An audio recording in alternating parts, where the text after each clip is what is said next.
Welcome back to Cheddar's opening bell. The global oil benchmark surpassed $90 yesterday for the first time in more than 7 years. This comes as growing tension between Russia and Ukraine add to concerns about the already tight market. Joining us now is Jay Hatfield, Chief Investment Officer at ICAP. Jay, what does this new kind of benchmark here mean for the oil industry? Good morning, Lisa. Thanks for having me on. We've been bullish about oil really since the pandemic, where it hit negative $37.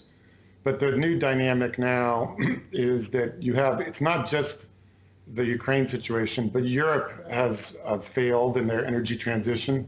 Specifically, they really attacked all production of hydrocarbons. And really, as COP26 outlined, coal needs to go first, and the only way to do that is to have more natural gas. So Europe has a huge shortage of natural gas. It costs 600% more than the US, and that's going to even get worse if Russia attacks Ukraine. So that's all a huge tailwind for the oil market. You mentioned there you just touched on my next question here in terms of global energy supply in the event that Russia actually invades Ukraine. What exactly do you expect to happen? Well, the risk, of course, and this is what Germany's nervous about, is that they curtail the existing transportation of natural gas. That's really the key problem in Europe, because natural gas is very difficult to ship.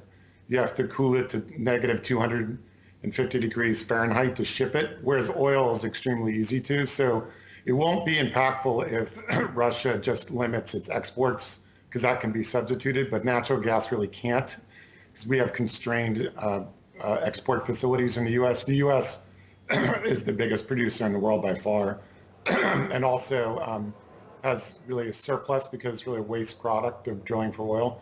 So that's the key risk, is curtailment of natural gas. And that's why you see Germany being nervous about opposing Russia at this point.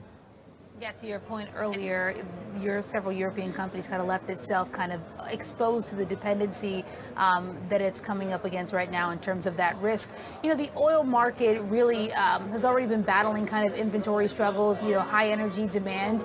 Could we see more supply shortages in the coming months?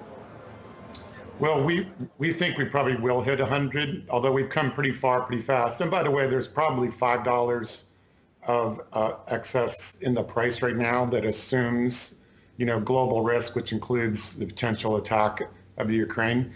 So it's not impossible if that cools off that we could have a little pullback. But later in the year, when we call it herd resistance, it's not immunity, but resistance, rises as Omicron recedes, you should have an increase in global travel. And that's about 3 million barrels of extra demand. So that's where the upside to 100 comes, is from that recovery in global travel. Yeah, kind of amid the current situation that we're seeing, from geopolitical to your point there, demand, it does seem like that $100 a barrel seems more likely than a couple of months ago. Some would have called you crazy there. Really appreciate your insight. Jay Hatfield, Chief Investment Officer at ICAP.